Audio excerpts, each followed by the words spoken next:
सह पुरुषः सहस्राक्ष सहस्रपात् समूमिं विश्वतो वृत्वा अत्यतिष्ठद्दशाङ्गुलम् न कर्मणा न प्रजया धनेन त्यागेनैके अमृतत्वमानसु परेण नाकं निहितं गुहायां विभ्राजिते यद्यतयो विशन्ति वेदान्तविज्ञानसुनिश्चितार्थ संन्यासयोगाद्यतयः शोध्यसत्त्वा ते ब्रह्मलोकेषु परान्तकाले परावृतात् परिमुच्यन्ति सर्वे परावृतात् परिमुच्यन्ति सर्वे। बोलिए श्री सद्गुरुदेव भगवान की जय।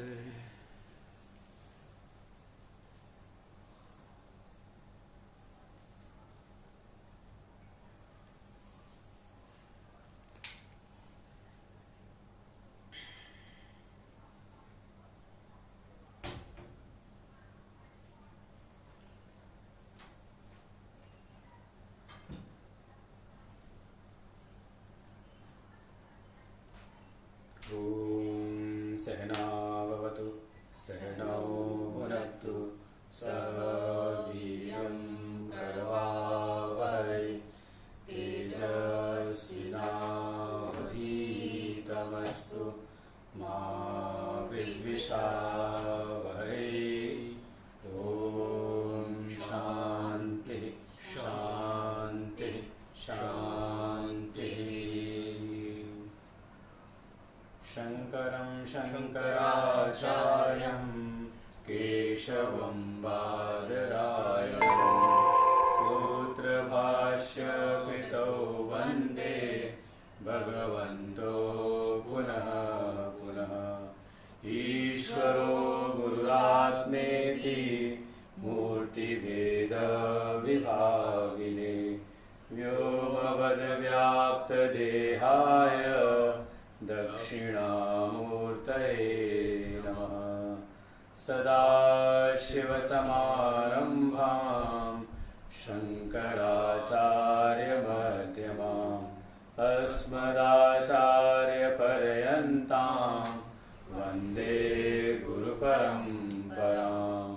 श्रुतिस्मृतिपुराणानाम् आलयं करुणालयं नमामि भगवत्पादं शङ्करं लोकशङ्करम्।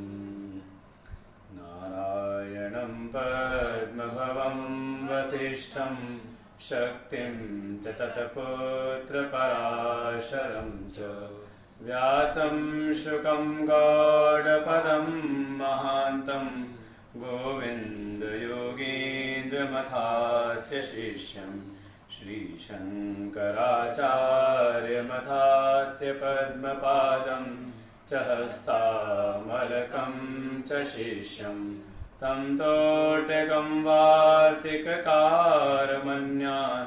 अस्मद्गुरुं सन्ततमानतोऽस्मि।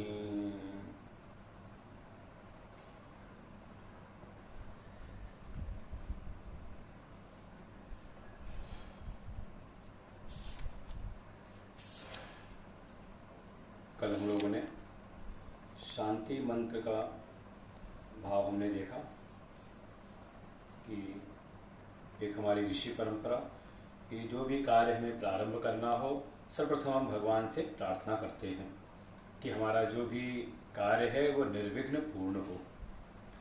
और ये स्वाध्याय ज्ञान रूपी जो कार्य है इसका तो मुख्य प्रयोजन यही कि हमें ज्ञान की प्राप्ति हो।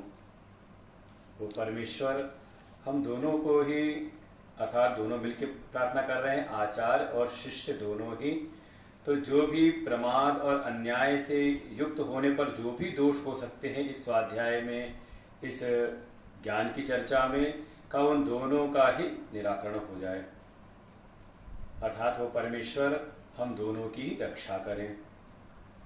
रक्षा अर्थात विद्या स्वरूप को अर्थात इस ज्ञान को हमारे भीतर प्रकट करें, ज्ञान की प्राप्ति कराएं, क्योंकि ज्ञान से ही वास्तव में हमारी रक्षा होती है।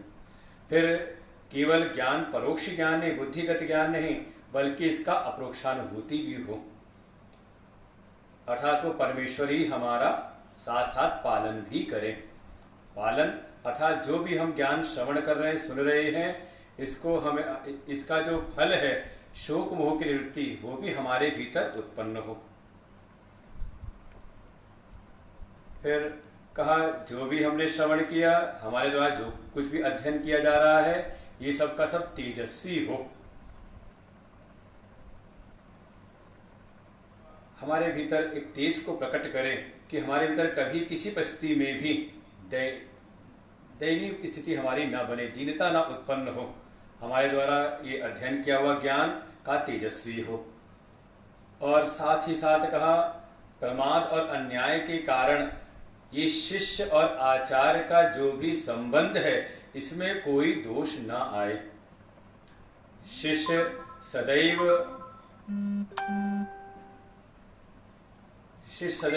श्रद्धा से युक्त हो, जिज्ञासा से युक्त हो, और आचार्य कहा करुणा से युक्त हो। शिष्य के भीतर कभी भी आचार्य के प्रति अश्रद्धा ना हो, अविश्वास की भावना ना हो। अब देखें तो गीता जी में प्रथम अध्याय में यही है, वे दुर्योधन और अर्जुन दोनों गए भगवान के पास में, लेकिन दोनों के भावों में अंतर है।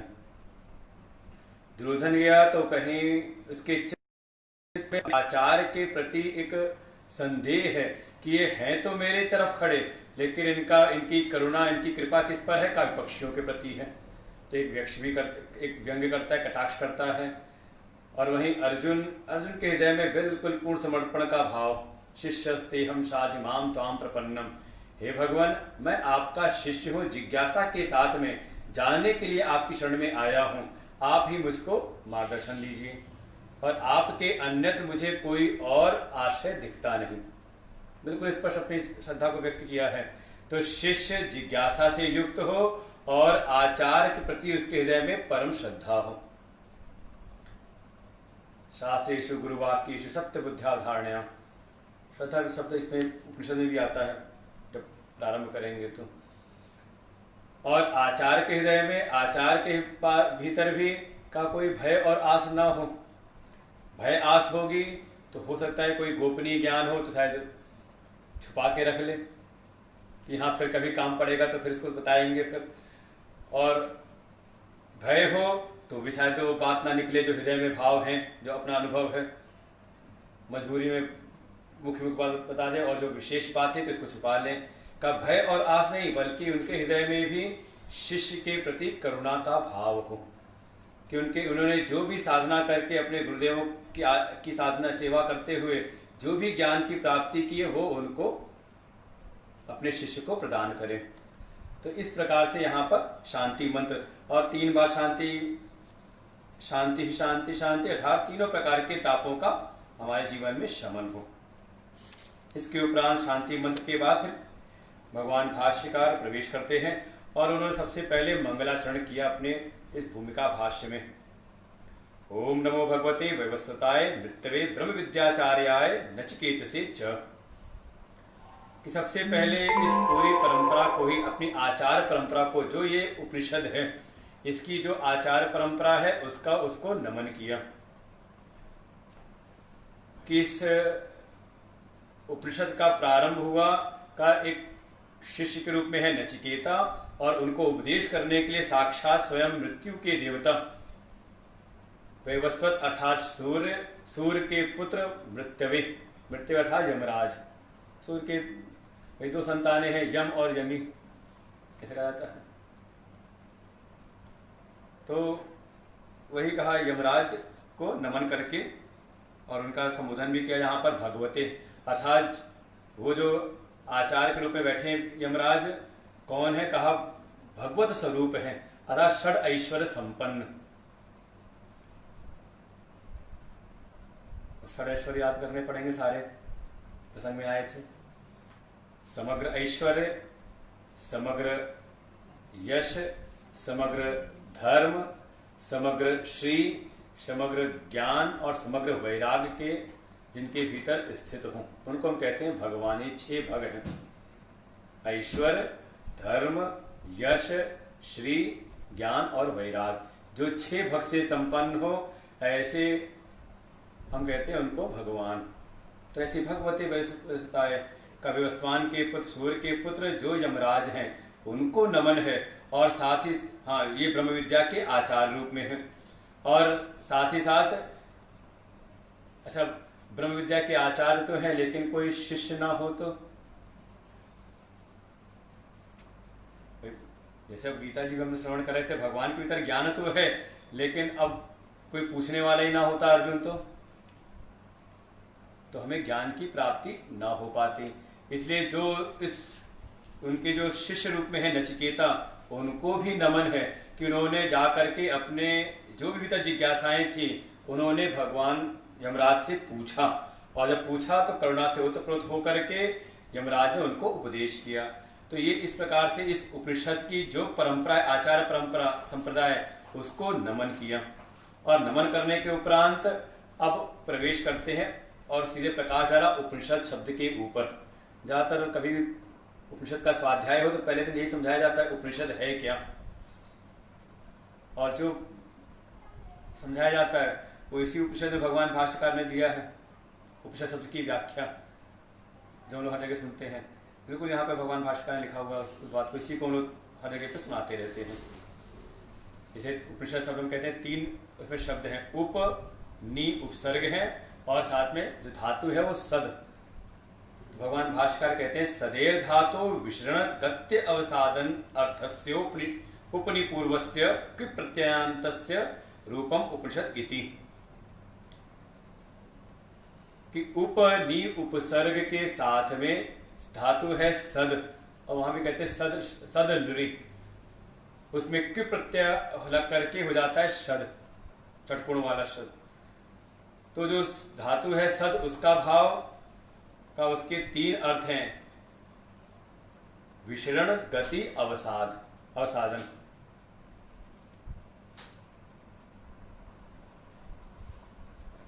तो उपमाने एक एक शब्द को देखते हैं। उपमाने कहा समीप, बैठ जाया करिए, सजवाया करिए। उपमाने समीप, समीप अर्थात कहा आचार्य के समीप जाकर के जिस विद्या की प्राप्ति हो, स्वतः नहीं, अपने आप नहीं। कल भी चर्चा चल रही थी कि अपने आप पढ़ेंगे तो शायद अर्थ का अनर्थ ही कर लें। कहा ये जो विद्या है उपनिषद की विद्या, कहा जो आचार्य के समीप जा करके जिसका ज्ञान होता है उसको हम कहते हैं उपनिषद। तो उप है समीप जा करके। और भी एक उप का भाव बताया कि उपमाने का जिस विद्या के द्वारा अपने समीप से भी समीप जो है, जो तत्व, अपने आप तत्व का ज्ञान जहां से प्राप्त हो, उसे हम कहते हैं उपनिषद। अर्थात आचार्य के समीप जा करके और अपने समीप से समीप जो बिल्कुल अपना प्रत्यक्ष चैतन्य स्वरूप है का उसका ज्ञान जहां पर मिले। फिर दूसरा उपसर्ग है नी, नी माने कहा निश्चय पूर्वक, बिल्कुल निश्चित किया हुआ अर्थ, संशय विपर्य से रहित, कोई संदेह नहीं। अर्जुन कहते हैं गत संदेह स्थितो अस्मि गत संदेह, अब मेरे भीतर किसी प्रकार का कोई संशय विपर्य नहीं रहा। बिल्कुल स्पष्ट जो अनुभव है का वैसा जो अनुभव करा दे। आचार्य के समीप जाकर के अपनी समीपस्थ अपनी प्रत्यक्ष आत्मस्वरूप का ही जहां बिल्कुल निश्चय पूर्वक बोध हो जाए। और फिर कहा सद, सद के 3 अर्थ कहे, अवसादन, गति और विशरण। अवसादन का अवसादन अर्थात शिथिल करना, कि जो भी हमारे हृदय के भीतर जो भी पूर्व के संस्कारों के परिणाम स्वरूप जो भी ग्रंथियां पड़ी हुई हैं, भाष्य बहुत लंबा दे रखा है। अवसादन का अर्थ जो है कि पूर्व के कर्म वासनाओं के परिणाम स्वरूप जो भी हम इस संसार में कोई न कोई लक्ष्य बना के रखते हैं कि ऐसा करेंगे तो ये प्राप्त होगा, ऐसा करेंगे तो ये प्राप्त होगा, इस संसार में जो शोभन स्थिति बनी हुई है कि संसार में ये वस्तु हमें प्राप्त होगी तो हमें परम आनंद की प्राप्ति होगी। यहाँ तक कि उसमें कह दिया स्वर्ग की कामना भी हमारे भीतर रहती है।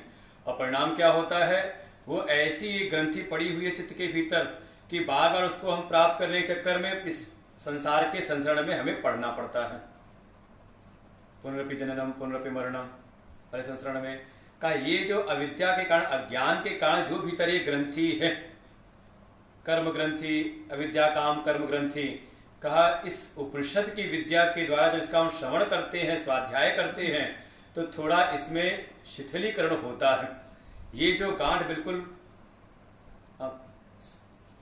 कभी हम लोग हरिद्वार में उपनिषद ले रहे थे, मतलब ग्रंथ जो ले रहे थे, अपना स्वाध्याय था गुरुदेव का, तो वहाँ पर कोई अपना एक व्यक्ति आया, तो उसने जब देखा, उसने यही पूछा, कपड़े से शांति कुंज का लगा हो पीले वस्त्रों में, उसे ये पूछा इसमें इससे कौन सी पूजा कराई जाती है,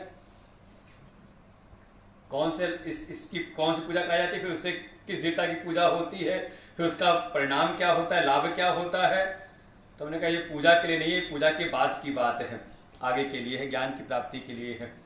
तो जो इस चित्त में है कि हाँ कुछ हमें प्राप्त करना है, अपने भीतर अपूर्णता का भाव और संसार में शोभन भाव कि हाँ संसार की इन विषयों को जब हम प्राप्त करेंगे तो हम हो जाएंगे पूर्ण, ये जो भीतर एक ग्रंथि पड़ी हुई है का धीरे धीरे जब हम इस उपनिषद का स्वाध्याय करते हैं, इस विद्या की प्राप्ति करते हैं उपनिषद विद्या की, तो धीरे धीरे वो जो ग्रंथि है वो थोड़ी शिथिल होती है। और शिथिल होकर के थोड़ी हमारी गति आगे होती है। हम जिस स्थान पर थे, जिस स्थिति में थे, हमेशा वैसी स्थिति नहीं रहती। हमारे हृदय में, हमारे मन में परिवर्तन आता है, अंतःकरण में भी, हमारे सोच विचार में भी परिवर्तन आने लगता है। तो ये दूसरा भाव का सदका कहा गति, थोड़ी हम अपनी पूर्व की स्थिति से हम थोड़ा आगे गति करते हैं, विकास करते हैं। और यहाँ भगवान भास्कर कह देंगे कि गति कैसी का, इस उपनिषद रूपी ब्रह्म विद्या को प्राप्त करके ये जो प्राणी जो अभी जीवत्व भाव में है, इससे धीरे धीरे इसकी गति होती है ब्रह्मत्व भाव में। जीव से ब्रह्म भाव की ओर ये गमन करता है, गति करता है, और धीरे धीरे होता है विकास। ऐसा नहीं कि आप सुनते आ रहे तो कोई फर्क नहीं पड़ रहा। चित्त में ये भाव आना कि हम सुन तो रहे हैं इतने दिनों के साधना करते हुए, लेकिन कुछ परिवर्तन आया नहीं, का ये भाव भी जो आ रहा है एक परिवर्तन का ही परिचायक है। ये तो पहले तो कुछ पता ही नहीं था कि हम क्या कर रहे हैं क्या नहीं कर रहे। जो हमारे पूर्व के कर्म थे, जो वासनाएं थी, जो कामनाएं थी, उन्हीं की तृप्ति में जीवन बीता जा रहा था। ये होश भी नहीं था कि हमें क्या करना है या क्या कहाँ पहुंचना है, जीवन का परम गंतव्य क्या है। अब कम से कम भीतर अगर एक ये बात आती कि नहीं, थोड़ा समय हमें साधना के लिए निकालना चाहिए, जीवन तो ऐसे ही बीता जा रहा है, ये सब पर बातें भी आ रही हैं, तो इसका मतलब कि चित्त में परिवर्तन है, गति है हमारे जीवन में। तो सद का भाव कहा गति, थोड़ा इस उपनिषद विद्या का श्रवण करते हुए थोड़ी हमारी गति होती है, हम आगे बढ़ते हैं धीरे धीरे। और फिर कहा विशरण, एक समय यही उपनिषद विद्या जब भीतर हम इसको धारण कर लेते हैं तो हमारे भीतर की इस अविद्या को, अज्ञान को ये आत्यंतिक रूप से इसका नाश कर देती है। तो यही कहा उपनिषद। उपनिषद अर्थात जो आचार्य के समीप बैठ करके अपनी समीपस्थ, अपनी प्रत्यक्ष चैतन्य स्वरूप का जो बोध करा दे, और बोध भी कैसा, कहा निश्चय पूर्वक, और कहा सद अर्थात तीन भाव कि धीरे धीरे सुनते सुनते जो भी हमारी अविद्या काम कर्म ग्रंथि हैं, थोड़ी ये शिथिलीकरण हो, ढीली, ये गांठ थोड़ी ढीली। भाई जैसे कई बार दृष्टांत देते हैं कि कभी अगर कोई धागा हो, डोर हो, उलझ जाए तो, हम माता स्वेटर बुनती हैं तो उलझ जाए, तो अगर वो खींचने लग जाए तो साथ उसमें गांठ और पक्की हो जाए, तो धीरे पहले जो गांठ हमें जो खोलनी है उसको हम ढीला करते हैं। तो ऐसी इस उपनिषद की श्रवण मात्र से धीरे धीरे हमारी जो ग्रंथियां हैं वो शिथिल होती हैं। शिथिल होते हुए थोड़ी हमारी गति होती लक्ष्य की ओर, और अंततः सद्गुरु कृपा हो जाए, इस ज्ञान में निष्ठा हो जाए तो कहा हमारी जो भी अविद्या अज्ञान की ग्रंथियां हैं वे सबकी सब नष्ट हो जाती हैं।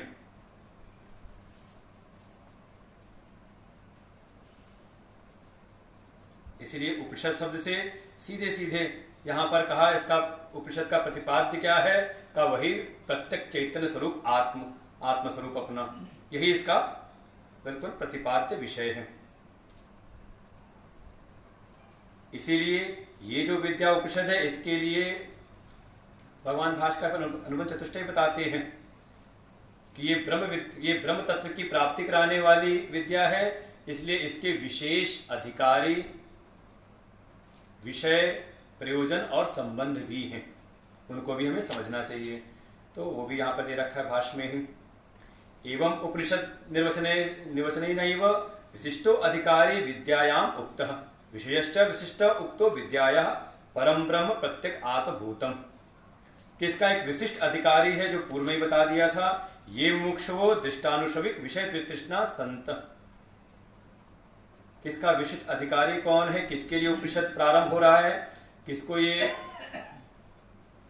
ब्रह्म विद्या की प्राप्ति होगी इस उपनिषद की, तो कहा जो विशेष अधिकारी है। कौन है का सबसे पहले तो कहा मुमुक्षा जिसके भीतर हो, केवल जिज्ञासा नहीं, जानने की इच्छा नहीं, बल्कि जिज्ञासा के साथ में गया तो किसी आचार्य के पास में, उनसे श्रवण करते करते धीरे धीरे उसके विचित्र में परिवर्तन आया कि अब वो जिज्ञासा केवल जानने के लिए नहीं रही, बल्कि अब भीतर भावना हुई मुक्ति की इच्छा, कि अब इस संसार के इस भव सागर के बंधन से, इस दुखों के बंधन से छूटने की इच्छा आ जाना का जो मुमुक्षा जिसके भीतर आ चुकी है। और मुमुक्षा के साथ साथ में का जो उसके पूर्व के साधन है विवेक, वैराग्य, समाधि, षट संपत्ति और फिर उसके उपरांत मुमुक्षा। इसे यहां भी कहते हैं दृष्टानुश्रविक विषय वितृष्णा, कि जो भी हम देख रहे हैं या जो हमने सुना है, देखे सुने सबके प्रति कहा वितृष्णा उत्पन्न हो जाए, इसी का नाम है वैराग्य। जो इस संसार के प्रत्यक्ष भोग है उनकी भी इच्छा ना रह जाए, और जो हमने सुन रखा है स्वर्ग आदि का उनकी भी इच्छा चित्त में न रह जाए, ऐसा किसी तरह वैराग्य हो। और वैराग्य का हेतु कहा विवेक, फिर उसके परिणाम स्वरूप जो 6 संपत्तियां हैं, शम, दम, उपरति, तितिक्षा, श्रद्धा, समाधान, और ऐसा होते मुमुक्षा जिसके अंदर तीव्र मुमुक्षा उत्पन्न हो चुकी है, ऐसा जो अधिकारी है। फिर विषय क्या है इस उपनिषद का, तो कहा विद्याया परम ब्रह्म प्रत्यक आत्मभूतम, कि इसमें ब्रह्म विद्या का ही प्रतिपादन किया गया है। कौन सी ब्रह्म विद्या, इसके द्वारा किसको हम जानेंगे, तो ब्रह्म का मतलब कोई परोक्ष नहीं, कहीं कोई और कहीं नहीं, बल्कि प्रत्यक आत्मभूतम, जो अपने आत्मस्वरूप जो पर ब्रह्म है का उसको ही इस ग्रंथ के द्वारा, इस उपनिषद की विद्या के द्वारा हमें जानेंगे। फिर प्रयोजन क्या है होगा इसका, तो कहा प्रयोजनम च अस्या उपनिषद आत्यंतिकी संसार निवृत्ति ब्रह्म प्राप्ति लक्षणा, कि प्रयोजन है कि उस पर ब्रह्म की प्राप्ति, और साथ ही साथ का उस ब्रह्म की प्राप्ति होते ही का इस संसार की आत्यंतिक निवृत्ति भी।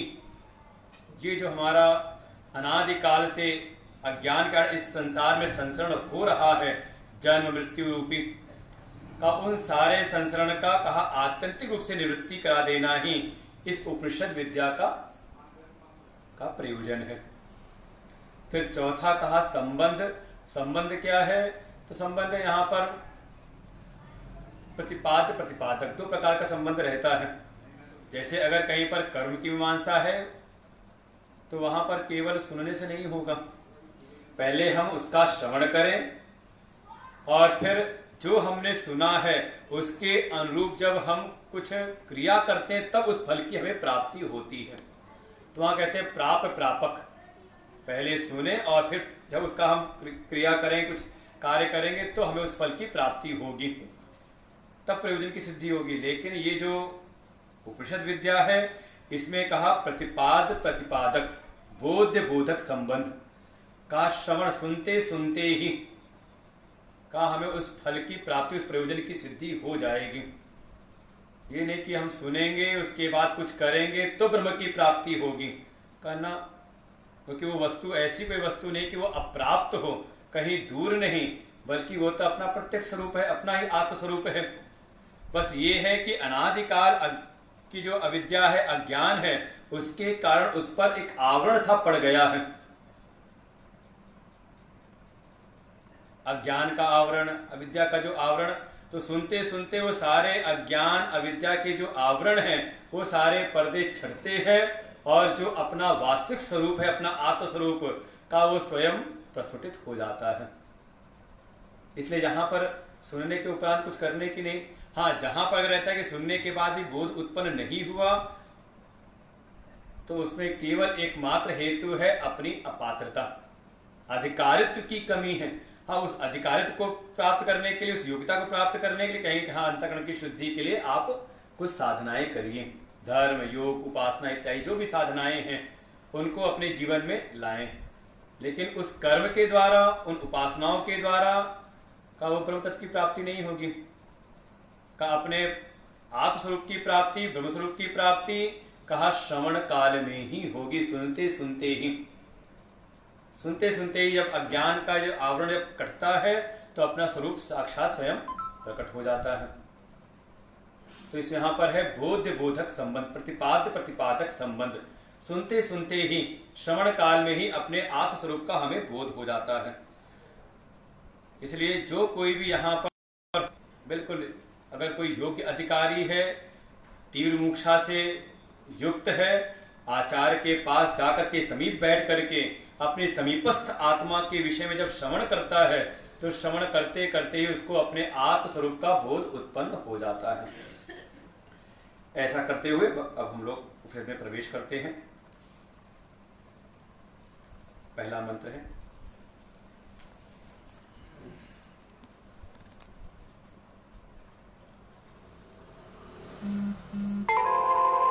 ओम ऊषण हवै वाजस्रवसः, ओम ऊषण वै वाजस्रवसः, ओम ऊषण हवै वाजस्रवसः, ओम ऊषण हवै वाजस्रवसः, सर्ववेद समददौ, सर्ववेद समददौ, सर्ववेद समददौ, सर्ववेद समददौ, तस्य नचिकेता नाम, तस्य नचिकेता नाम, पुत्र आस, पुत्र आस, तस्य नचिकेता, तस्य नचिकेता, नाम पुत्र आस। नाम पुत्र आस। अब उपनिषद का प्रारंभ करते हैं। प्रारंभ किया सबसे पहले ओम से। ओम अर्थात साक्षात जो पर ब्रह्म है उनका स्मरण करके कि उनकी कृपा हम पर बनी रहे, कि हम जिस उपनिषद का हम स्वाध्याय अध्ययन कर रहे हैं उसका जो भी भाव है, जो भी उसका प्रतिपाद्य, जो उसका वेद्य विषय है, वो हमारे भीतर धारण हो जाए, उनकी कृपा हम पर बनी रहे। अब प्रारंभ किया इस उपनिषद का एक कथानक के रूप में। ऊषण हवै, हवै अर्थात एक प्रसिद्ध घटना, कि एक समय ऐसी एक घटना हुई थी। एक आख्यायिका के रूप में, एक कथानक के रूप में प्रारंभ किया कि ऐसी एक घटना हुई थी कि एक ऋषि हैं, उनका नाम है वाजस्रवसः। वाजस्रवसः अर्थात वाजस्रवा के पुत्र। वाजस्रवा उनका नाम था या उनकी ख्याति थी। तो यहां भगवान भास्कर कहते हैं वाज माने अन्न और श्रवः अर्थात यश का, कि शायद उन्होंने बहुत सारा अन्न का दान किया था, तो उस अन्न के दान के द्वारा जिनका बहुत यश हुआ हो उनका ही नाम है वाजस्रवा। कई बार होता है समाज में, लोग लंगर कराते हैं, अन्न का दान करते हैं, उसकी ख्याति हो जाती है, अच्छा वो लंगर वाले हैं, अन्न के बड़े दानी हैं। तो ऐसे ही जिनका यश बहुत बड़ा हो अन्न के दान के द्वारा, उनका नाम है वाजस्रवा। ऐसे ही वाजस्रवा ऋषि के पुत्र हैं, उनका नाम है वाजस्रवस। तो ऐसे ही वाजस्रवस नाम के एक ऋषि हैं, उनके हृदय में एक समय एक कामना उत्पन्न हुई। कामना से युक्त होकर के वो एक यज्ञ का अनुष्ठान करते हैं। और यज्ञ भी कैसा कहा, सर्वेशम ददौ, कहा जिसमें अपना सर्वस्व त्याग करना होता है। जो भी अपनी धन संपत्तियां हैं उन सबका उसको दान करना होता है। नाम ही दिया कौन सा यज्ञ है, कहा विश्वजीत यज्ञ। समझ ले, पूरे विश्व को जीतने की इच्छा हो, मतलब पूरे विश्व के ऊपर हमारा एक संप्रदाय, हमारा एक प्रभाव बना रहे। अब जरूरी नहीं कि विश्व पर एक हमारा प्रभाव हो तो उसके लिए लड़ करके ही होना पड़े। भाई कोई अच्छे कार्य करके भी हो सकता है। भाई कोई व्यक्ति अपनी सेवाओं के द्वारा, समाज की सेवा के द्वारा, पूरे विश्व के कल्याण के द्वारा जो कोई एक संकल्प लेकर के कोई बड़े बड़े कार्य करे तो का पूरे विश्व में उसकी ख्याति हो जाती है। तो कह सकते हैं उन्होंने विश्व को जीत रखा है। अब जीतने का मतलब ये नहीं कि तलवार लेकर के निकल पड़े थे, क्योंकि तलवार लेकर के आप व्यक्ति को तो जीत सकते हैं लेकिन व्यक्ति के हृदय को नहीं जीत सकते। लेकिन श्रेष्ठ कार्यों के द्वारा, त्याग के द्वारा, अपनी सेवाओं के द्वारा आप सबके हृदय को जीत सकते हो। वो कब होगा, कहा जाए सर्वस्व, आप त्याग की वृत्ति आपके भीतर होगी, सर्वस्व का त्याग करने की वृत्ति होगी। तभी थोड़ा सा अपने स्वार्थ को हम अगर पकड़ के बैठ जाएं तो हम विश्व की क्या बात करें, अपने परिवार को नहीं जीत सकते। भाई अब परिवार में सबका प्रेम चाहिए तो पहले तो प्रेम हमें देना पड़ेगा ना, त्याग करना पड़ेगा सबके लिए। फिर इसी आधार पे अपने समाज को जब हम देंगे, त्याग करेंगे समाज के लिए, समाज में हमारी ख्याति होती है। ऐसे ही पूरे विश्व स्तर पर जो पूरे विश्व कल्याण के लिए अपना संकल्प लेकर के जीवन जीने लगता है, अपना सर्वस्व त्याग करने को तैयार हो जाता है, तो वास्तव में वही विश्व पर विजय प्राप्त कर सकता है। जैसे आजकल बहुत सारे नेता होते हैं, विश्व स्तर के नेता, सब इशारा समझ जाते हैं, कहीं ना कहीं नाम लेते ही कि विश्व ख्याति लब्ध हो गए। क्या, किस कारण से? कहीं पर लड़ाई की उन्होंने, शायद कोई लड़ने को तैयार है लेकिन उसको भी फिर रोक रखा है अपनी सामर्थ्य से ही। जैसे भी अपनी कूटनीति से, अपनी समझदारी से लड़ करके नहीं, बल्कि अपनी सेवाओं, अपने कार्यों के द्वारा। तो ऐसे ही एक ऋषि है, नाम है वाजस्रव ऋषि, जिनके मन में कामना से युक्त है। उषण अर्थात कामाय मान, कामना से युक्त है अर्थात निष्काम नहीं, सकाम भाव से ही यज्ञ कर रहे हैं, जिसमें सब कुछ अपना त्याग करना होता है और त्याग कर भी रहे हैं। ऐसे ही जो ऋषि है उनके भी एक पुत्र हैं, तस्य नचिकेता नाम पुत्र आस। उनके एक पुत्र है, नाम है नचिकेता, जो उस यज्ञ के यजमान है। उस यज्ञ को अनुष्ठान करके शायद अपनी सब संपत्तियां दान कर रहे हों वहां पर बैठे हुए यज्ञ में ही, और बगल में उनका बेटा ही बैठा हो। तो कुछ वहां घटनाएं ऐसी होती कि जब वो ऋषि दान कर रहे थे, संकल्प था विश्वजित यज्ञ का, जिसका नियम था कि उसमें अपना सर्वस्व दान करना पड़ता है।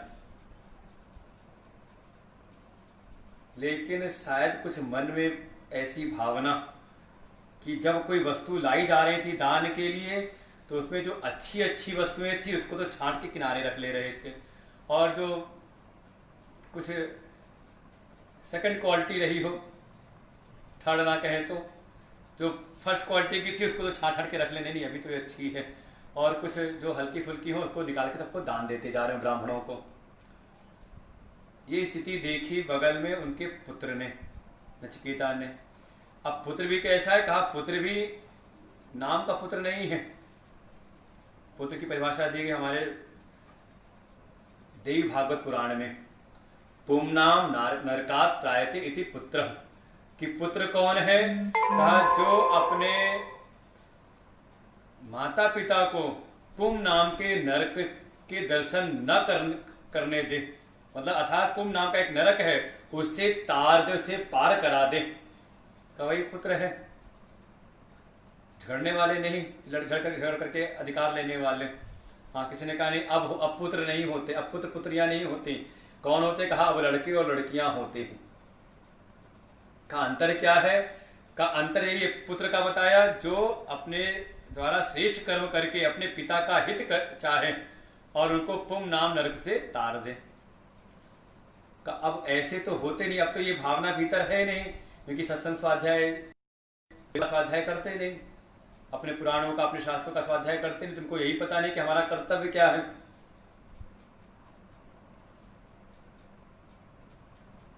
तो मन में भाव क्या है का अब भाव क्या है, केवल एक चिंता रहती है, कहां कहां अधिकार मिले। अब कर्तव्य ध्यान नहीं, कहां अधिकारों पर दृष्टि है, और उन अधिकारों के लिए अगर लड़ना भी पड़े,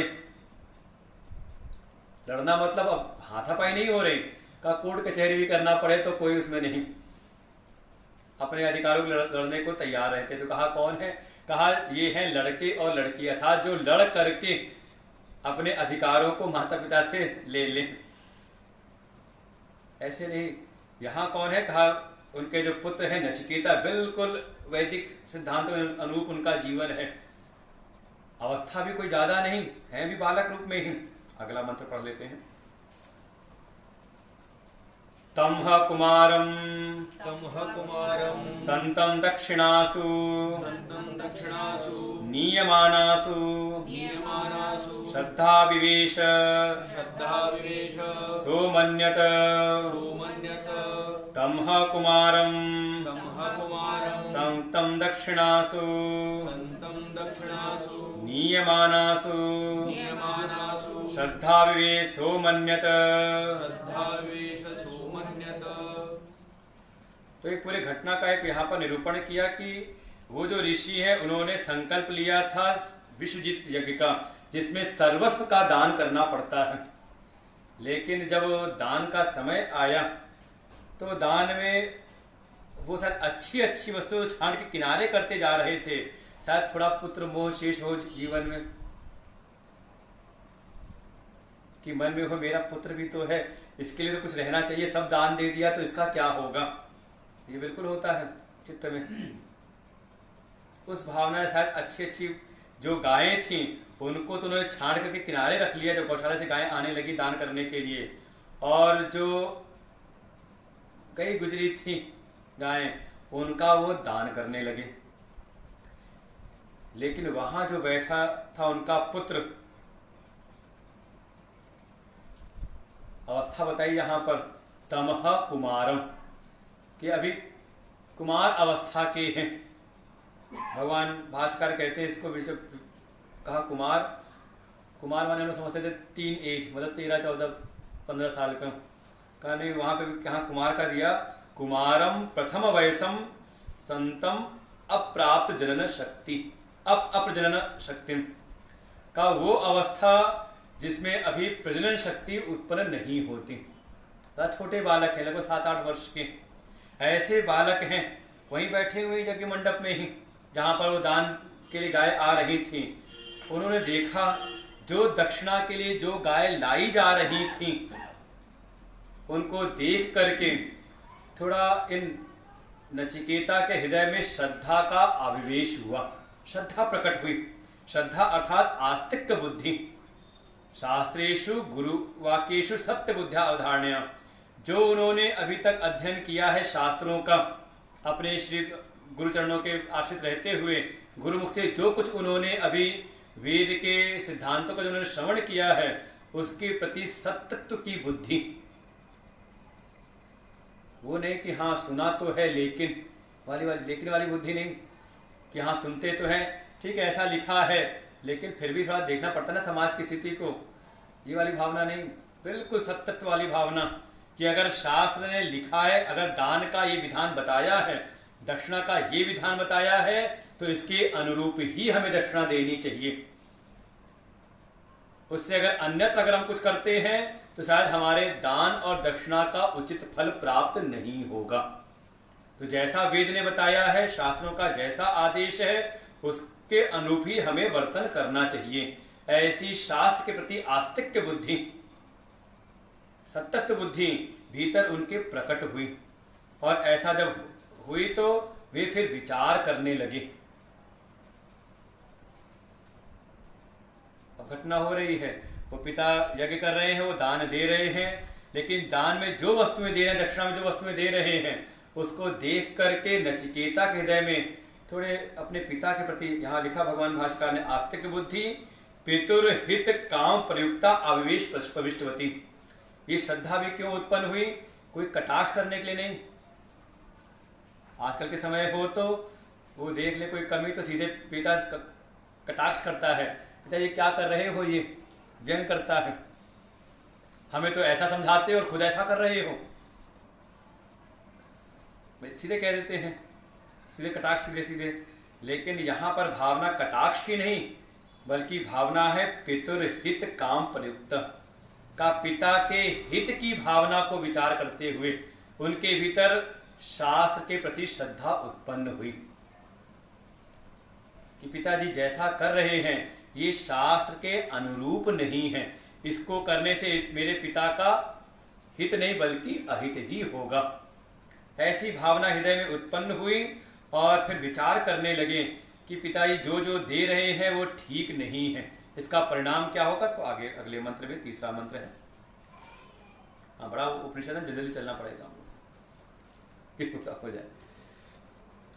पीतोदका जगधतृणा पीतोदका जगधतृणा दुग्धदोहा निरिन्द्रिया दुग्धदोहा निरिन्द्रियाः अनन्दानाम ते लोका आनन्दानां ते लोका तान् स गच्छति ददत् तान् स गच्छति ताददत्। पीतोदका जगधतृणा पीतोदका जगधतृणा दुग्धदोहा निरिन्द्रिया दुग्धदोहा निरिन्द्रियाः अनन्दानाम ते लोका आनन्दानां ते लोका तान् स गच्छति ददत्। तान् स गच्छति ताददत्। वो शायद नचिकेता ने देखा हो वहां पर उस घटनाओं को दर्शना के लिए, जो गाय लाई जा रही थी गौशाला से, उनको देख करके नचिकेता ने देखा ये जो गाय दे रहे हैं पिताजी दक्षिणा में, इनकी स्थिति तो बड़ी दयनीय स्थिति है। ये गाय कैसी है का पीत उदका का, जो बिल्कुल अब लगता है अंतिम बार जल पी चुकी हो, पता नहीं आगे जल पिए भी कि ना पिए। जगधतृणा, शायद वो अब घास तृण इत्यादि चारा अब चल चुकी है, अब इसके बाद शायद उनकी इतनी भी सामर्थ्य नहीं कि शायद वो उनको चारा दिया जाए तो चबा भी पाए उसको, जो बिल्कुल जिनका चारा वाला खाना, घास तिनके खाना भी का जिनका अब पूरा हो चुका है। दुग्ध दोहा का, जिनका अब दूध भी दूहा जा चुका है, अब शायद उनमें प्रजनन की सामर्थ्य भी नहीं, निर इंद्रिया, अब शायद उनमें दोबारा बछड़े को भी उत्पन्न करने की सामर्थ्य न रह गई हो। ऐसी ऐसी गायों को दान में दिया जा, दक्षिणा में दी जा रही हैं। नचिकेता ने विचार किया ये तो बिल्कुल उचित है नहीं, अगर शास्त्रों के आधार पर विचार करें तो। भाई शास्त्र कहते हैं कि दान भी देना हो तो का श्रेष्ठ वस्तु का हम दान करें, निकृष्ट का नहीं, क्योंकि जैसी वस्तु हम दान करते हैं बस समझ ले प्रकृति बिल्कुल उसी अनुरूप करती है। आप प्रकृति में जैसा अनाज डालोगे वैसे ही तो फल उसका मिलेगा, कि प्रकृति कुछ भी रखती नहीं। कहा जैसा हम यहाँ पर क्रिया करते हैं उसी की प्रतिक्रिया प्रकृति से हमें प्राप्त होती है। तो अगर हमने निकृष्ट वस्तु का दान किया है तो उसके परिणाम स्वरूप हमारे जीवन में भी कोई ना कोई परिस्थितियां, खराब परिस्थितियां उत्पन्न होती हैं। तो ये सब विचार कर रहे हैं कि ये जो दान के लिए जैसी गाय बताई गई हैं, भाई कहा जाता है शास्त्रों में दान देना हो तो का सवत्सला, कहा बछड़े के साथ में जो हो ऐसी गाय को दे जो स्वस्थ हो, हृष्ट पुष्ट हो, दूध देने वाली गाय हो। और भी मन में होता है पता नहीं जो हम जिनको गाय दे रहे हैं पता नहीं सेवा कर पाए ना कर पाए, तो ये नहीं कि दान नहीं देनी है। अब महात्मा कोई ऋषि को दे रहे हैं, दान दे रहे हैं किसी महात्मा जी को, और वो ठीक है उनका सामर्थ्य नहीं, तो ये नहीं कि अब सामर्थ्य जिनको दान मत दो किसी और को दे दो, का उनकी सामर्थ्य को भी बनाते हैं कि हाँ उनके खुर को, सींगों को कहते सोने से मर दिया करते थे, उसके ऊपर कहते हैं अनाज की गठरी रख दिया करते थे, या साथ में ये है कि महीने का बांध दिया कि ठीक है इस गाय का खर्चा भी हमारी तरफ से रहेगा। तो ये परंपराएं थी। लेकिन यहाँ तो ऐसी गाय दी जा रही हैं वो पता नहीं शायद ले जाने वाले के लिए बोझ ही होगा कि शायद अगले दिन उसको अंत्येष्टि ना करनी पड़ जाए उसकी गाय की भी, एक काम और बढ़ जावे उसका। तो कहा ऐसी जो गाय देते हैं या ऐसी जो दान की वस्तुएं देते हैं उनको वास्तव में हम दान कर रहे हैं किस लिए? पुण्य की प्राप्ति के लिए, श्रेष्ठ लोगों की प्राप्ति के लिए, या स्वर्ग की प्राप्ति। भाई यज्ञ करते हैं किस लिए? कहा जाए स्वर्ग काम यजेत, स्वर्ग की कामना से यज्ञ करें। तो स्वर्ग की इच्छा से कर रहे हैं, सुख की इच्छा से कर रहे हैं, लेकिन जो हम वस्तुएं दान दे रहे हैं, जैसी वस्तु दान दे रहे हैं, इसके द्वारा स्वर्ग की नहीं, सुख की नहीं, बल्कि ऐसी गायों को जो दान देते हैं उसका परिणाम होता है आनंदा नाम ते लोका। आनंद नहीं था, आनंदा अर्थात नंद कहते हैं एक उल्लास, एक सुख की अवस्था को, का जहां पर सुख का नामो निशान ना हो, आनंद ना हो, जहां पर आनंद से रहित लोगों की प्राप्ति वो करते हैं जो ऐसी गायों का दान करते हैं, जो ऐसी निकृष्ट वस्तुओं का दान करते हैं। उनको इसके परिणाम स्वरूप सुख की प्राप्ति नहीं, बल्कि वो ऐसे लोग की प्राप्ति करते हैं जहां पर सुख का नामो निशान ना हो। तान सा कचिता ददत, वो ऐसे लोगों को जाते हैं जहां पर आनंद का नामो निशान ना हो।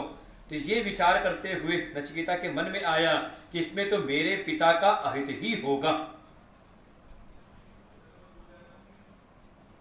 इसलिए हित का विचार करके चाहते हैं अपने पिता से कुछ कहने लगते हैं। सहोवाच पितरम सहोवाच पितरम तत्कस्मै मां दास्यसि इति तस्मै मां दास्यसीति तृतीयं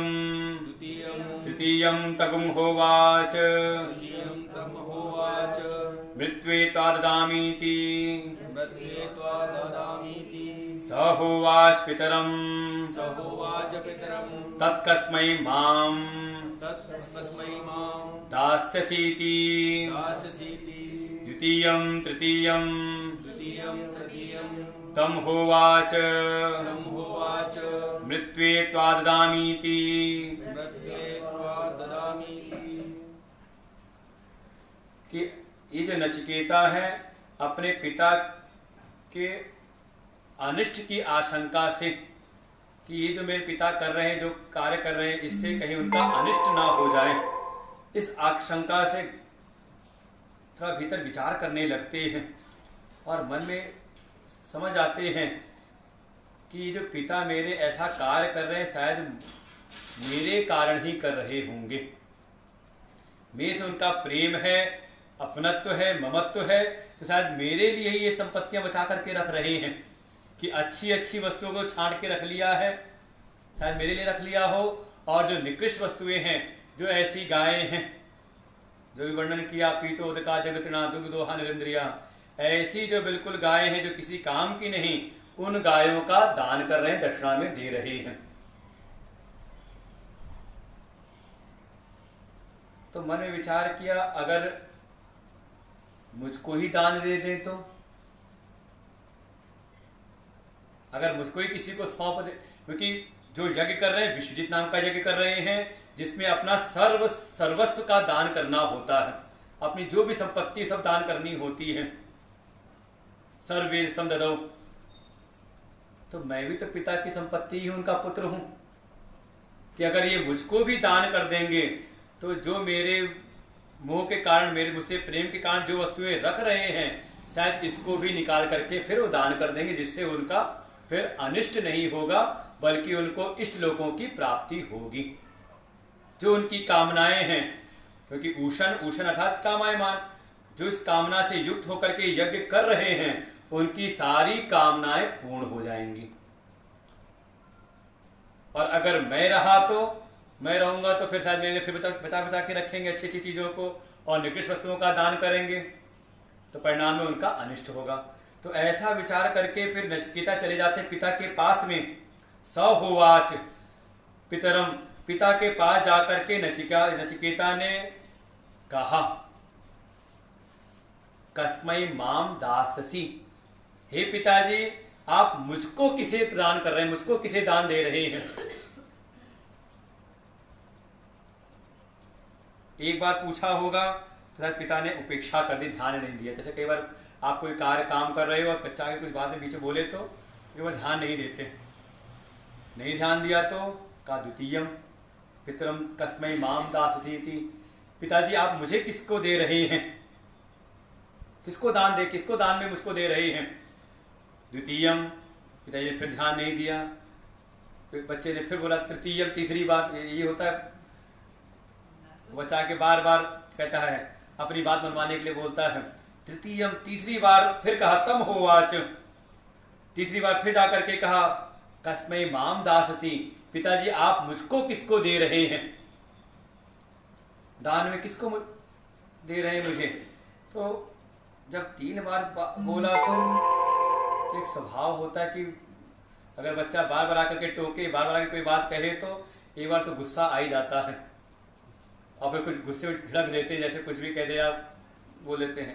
तो शायद क्रोध में ही उन्होंने बोल दिया वाजसवस ऋषि ने, मृत्युए त्वा ददामीति, जा मैं तुझको मृत्यु को देता हूं।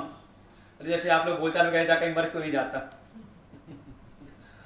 एक सहज बोलचाल में कह देते हैं, बच्चा आके बार बार परेशान करे तो दादी अम्मा भी कह रही जाके कहीं मर क्यों नहीं जाता। अच्छा कोई महात्मा जी वहीं जा रहे हो, कैसी दादी है बच्चे को मरने के कह रही है, क्या तेरी जरूरत नहीं, ला मेरे को दे दे मैं ले जाता हूँ। और पकड़ के ले जाने लगे तो दादी हो जाता वो उल्टा उस महात्मा को गाली देना शुरू कर दे, कहाँ लिए जा रहे बच्चे को मेरे, और वो कह दे कि अरे अभी तो तुम कह रही मर जाओगे, तो मरे क्यों, मैं ले जाता हूँ महात्मा बना देता हूँ इसको। तो वास्तव में वो गुस्से में कह दिया, लेकिन हृदय का भाव क्या है, का जुग जिए मेरा जो पुत्र है लाला है। तो ऐसी क्रोध में शायद कह दिया। मगर महाराज कहते हैं ना अयम कुमार स्वभाव इति क्रुद्ध संपिता तमह पुत्रम किलोवाच मृत्युए वैवस्वताय त्वा त्वाम ददामीति। जब बार बार पूछा मुझे किसको देंगे, मुझे किसको देंगे, तो पिता ने ये सोच करके कि ये बालकों के स्वभाव वाला नहीं है, बालक वो हो जो पिता जो करे चुपचाप बैठा रहे, ये कुछ ज्यादा ही बड़ा बन रहा है, ऐसे मन में होता है ना भाई। वो जो कार्य कर रहे थे, दक्षिणा का जो कार्य था शायद ठीक नहीं था, लेकिन अपना ही कोई छोटा हो और वही आकर के उपदेश देने लगे तो कहते हैं भाई छोटा बच्चों वाला स्वभाव इसका नहीं रहा, इसलिए न अयम कुमार स्वभाव इति क्रुद्ध, ये है तो बालक लेकिन बालकों वाला स्वभाव इसका है नहीं, ये बड़ा बनने की कोशिश कर रहा है। इसलिए शायद पिता ने क्रोधित होकर के कह दिया जा मैं तुझको मृत्यु व्यवस्थाए त्वा त्वाम ददामी, मैं तुझको मृत्यु को देता हूं, क्रोध में ही।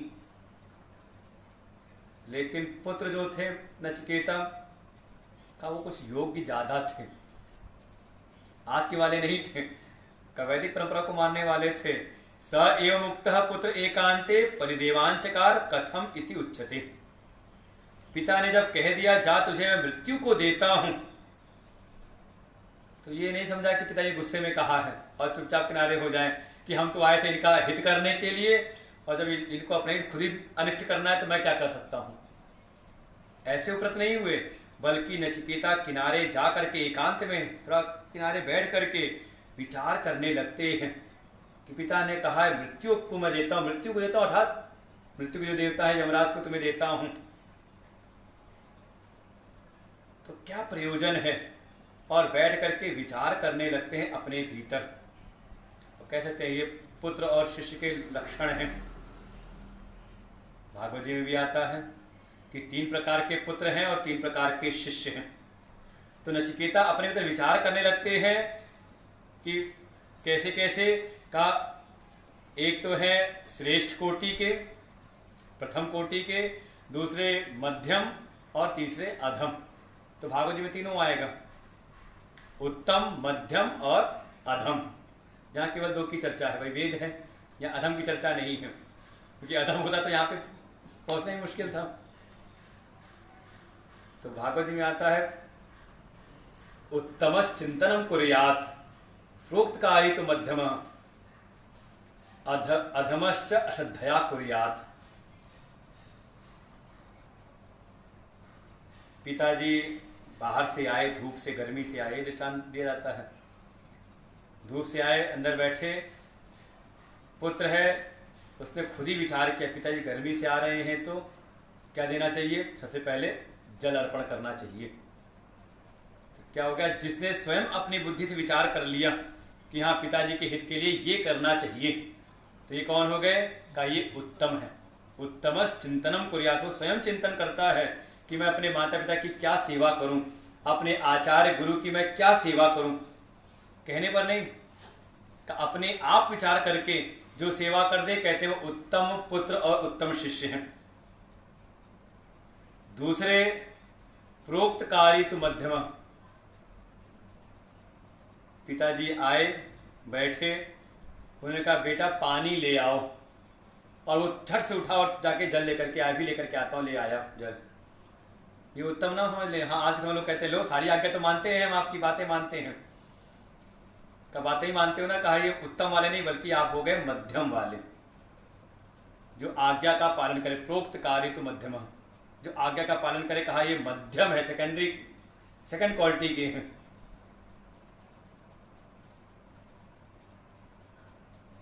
तीसरे, पिताजी वैसे ही आए, बाहर से बैठे, प्यास लगी है, आवाज लगाई बेटा पानी ले आओ। तो बेटा उठा तो, लेकिन चिड़चिड़ाते हुए, अश्रद्धा के साथ में। हो सकता है कोई मैच चल रहा हो, क्रिकेट मैच, आखिरी 2 गेंद पे 5 रन चाहिए थे, और उसका सारा वो जो मजा था क्रिकेट हुआ, बस इसी समय आकर के इनको पानी चाहिए होता है, खुद नहीं ले सकते हैं। उठा तो जल ला करके दिया, हाँ लो पी लो। कैसे का, प्रेम से नहीं बल्कि अश्रद्धा के साथ में चिड़चिड़ा करके, ऐसा जो है कहा वो अधम है। तो भागवत जो वर्णन है उसका, लेकिन यहाँ पर वर्णन नहीं, यहाँ केवल वो नचिकेता विचार करता है। तो पाठ कर लेते हैं मंत्र का। बहुनामेमि प्रथमो, बहुनामेमि प्रथमो, बहुनामेमि मध्यमः, बहुनामेमि मध्यमः, किं सिद्ध्यमस्य कर्तव्यम्, किं स्विदस्य कर्तव्यम्, किं सिद्ध्यमस्य कर्तव्यम्, स्विदमस्य कर्तव्यम्, किं स्विद्यमस्य कर्तव्यम्, किं स्विद्यमस्य कर्तव्यम्, जन्मयाद्य करिष्यति। यन्मयाद्य करिष्यति। वो नचिकेता ने किनारे बैठ के विचार करना शुरू किया कि मैं बहुतों में तो मैं प्रथम वृत्ति वाला हूं, कि हाँ स्वयं विचार करके पिता को क्या चाहिए, गुरु जी को क्या आवश्यकता है, क्या सेवा करनी चाहिए, तो बहुतों में तो प्रथम वृत्ति वाला हूं। अपने आप स्वयं विचार करके मैं आगे काम, जैसे अभी यही तो किया, स्वयं विचार किया ना, जब पिता का की क्रिया को देखा और लगा कि इसके द्वारा इनका अनिष्ट होगा, तो उसको स्वयं विचार करके तो उन्होंने बात कही थी। तो बहुतों में तो मैं प्रथम वृत्ति वाला हूं। बहुनामेमि मध्यमा, हाँ किसी जगह पर मैं मध्यम वाला हो जाता हूं कभी कभी, लेकिन अधम तो मैं कभी हुआ नहीं। अधम वाली बात नहीं है, केवल हाँ कुछ लोगों में, बहुतों में मैं प्रथम वृत्ति वाला हूं कि अपने आप विचार करके जो मेरा कर्तव्य है, सेवा है, उसको मैं प्रदान करता हूं। बहुतों में मैं मध्यम वृत्ति वाला हूं कि हाँ पिताजी की या आचार्य की जो आज्ञा हुई उसको मैंने पालन किया अक्षरशः वैसा जैसा उन्होंने कहा। लेकिन कहीं पर भी मैं अधम वृत्ति से कहीं मैंने जीवन जिया नहीं। इसे स्वयं विचार करने लगते हैं कि अगर पिता ने कहा है मृत्यु को देता हूं, तो ऐसा मृत्यु का मुझसे क्या प्रयोजन है। किम सिद्ध यमस्य कर्तव्यम, उन यम मृत्यु के जो देवता हैं, यम मृत्यु को मतलब जो मृत्यु के देवता हैं उनको देता हूं। इसलिए भगवान भास्कर कह रहे हैं व्यवस्थाएं, सूर्य के जो पुत्र हैं यमराज, उनको दे रहा हूं। तो उनका क्या प्रयोजन है। नूनम प्रयोजन अनपेक्षैव क्रोधवशात् उक्तवान पिता तथापि तत्पितुर्वचो मृषा मा भूत इत्येवं मत्वा परिदेवना पूर्वकमाह। कि हो सकता है एक बार विचार करते पिता ने गुस्से में कह दिया हो, क्रोध में आके कह दिया, चिड़चिड़ा करके कह दिया हो, लेकिन मन में आता है अगर पिता ने क्रोध में भी कहा है तो भी पिता के जो वचन हैं वो मिथ्या नहीं होने चाहिए। देखिए जहाँ तक पुत्र के कर्तव्य है, पिता ने जो कह दिया उसका पालन करना ही करना है।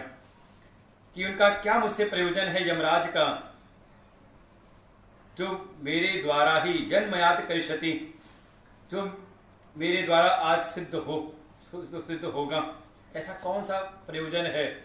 और ऐसा विचार करते हुए मन में ये भी आता है कि अगर मैं चला गया तो पिता की बात मान करके, पिता को भी तो शोक होगा ना। भले उन्होंने अच्छा आप बच्चे को डांट दो गुस्से में और यहां तक कह दो कहीं भाग क्यों नहीं जाता, छोड़ के चला क्यों नहीं जाता, और बच्चा उठाए झूला और चलने की तैयारी करे तो सीधे ना कहते किसी और, अरे कह दो चुपचाप बैठ अपना काम धाम देखे है कि नहीं। दोनों बातें बिल्कुल अब एक अपने उसमें देखेंगे तब उसी भाव से ही तो नचिकेता से विचार भी करते हैं कि बहुतों में मैं तो बिल्कुल प्रथम वृत्ति वाला, पिता ने अगर कोई वचन कह दिया है तो उसका मुझको पालन करना चाहिए। भले चाहे उन्होंने क्रोध में कह दिया है लेकिन उनकी जो बात है वो कभी मिथ्या ना साबित हो, इसलिए मेरे द्वारा क्या प्रयोजन सिद्ध होने वाला है ये विचार करके चलने की तैयारी कर देते हैं। चलता हूं अब यमराज से भेंट करके आता हूं कि उनका क्या काम मुझसे शेष, क्योंकि अगर पिता ने कहा है तो उनकी कोई बात, दोनों बातें हैं, मृषा न भी हो और एक बात ये भी कि मेरे पिता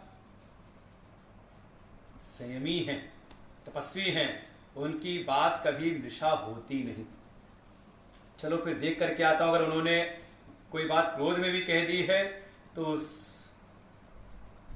आखिर जरूर कोई ना कोई प्रयोजन होगा, तभी उनके मुख से ये बात निकली है। चलो देखूं फिर यमराज का मुझसे क्या प्रयोजन है, कौन सा मेरे द्वारा उनका कौन सा कार्य सिद्ध होने वाला है, ये सोच करके तैयारी करते हैं। लेकिन तुरंत देखा कि शायद मेरे जाने पर पिता भी शोकाकुल, शायद उन्होंने गुस्से में कह तो दिया, वाकई जो सत्यवादी हो, संयमी जीवन जीने वाले हो, वो अगर कोई अनर्गल बात कह दें तो उस बात का भी उनको पश्चाताप होता है।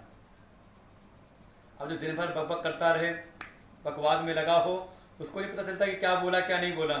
लेकिन जो बिल्कुल संयमी जीवन जिसका है, वाणी पर जिसका संयम है, अगर उसको कभी व्यवहारिक जगत में किसी परिस्थिति वशात भी अगर कोई अनर्गल बात निकल जाए तो उसको बाद पश्चाताप होता है। तो देखते हैं कि पिता भी देखो कहीं ना कहीं पश्चाताप कर रहे हैं, भले गुस्से में कहा है जा तुझे मृत्यु को देता हूं, तो भी उनको तो थोड़ा मन में आया पिता को शोक ना हो तो जाके उनको भी सांत्वना देते हैं। तो हम लोग छठा शाम को देखते हैं, आज समय प्रातःकाल का पूरा हुआ। मुख्य रूप से उपनिषद की विद्या है, कठोपनिषद का, भाई यजुर्वेद की काठक शाखा का है, इसलिए कठोपनिषद नाम है इसका। उपनिषद अर्थात उपनि पूर्वक सद धातु का विचार किया कि उपमा ने कहा समीप जाकर के, आचार्य के गुरु के समीप बैठ करके जिस विद्या की प्राप्ति होती हो, और का जिस विद्या के द्वारा बिल्कुल अपने समीप से समीप अपनी आत्मा का ज्ञान हो, का उसको हम कहते हैं उपनिषद। फिर ज्ञान भी कैसे कहा, निश्चय पूर्वक, निसंशय पूर्वक, कोई संशय विपर्य संदेह ना रह जाए, ऐसा बिल्कुल स्पष्ट अनुभव हो जाए, निश्चित ज्ञान जिसके द्वारा हो उसको उपनिषद।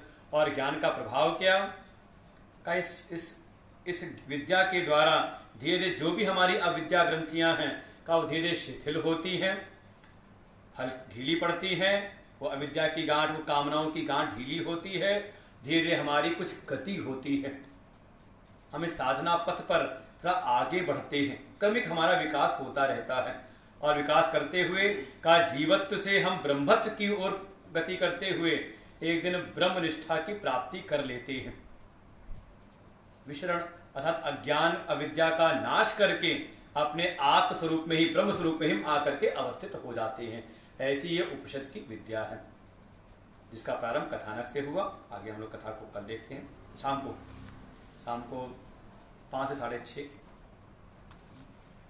ओम पूर्णमदः पूर्णमिदं पूर्णात् पूर्णमुदच्यते पूर्णस्य पूर्णमादाय पूर्णमेवावशिष्यते।